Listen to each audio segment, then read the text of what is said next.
a la colla del Carnaval de Solsona,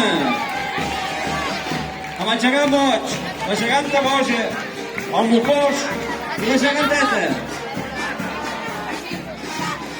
I aquí parant tenim un mussol especial, ja us ho expliquem.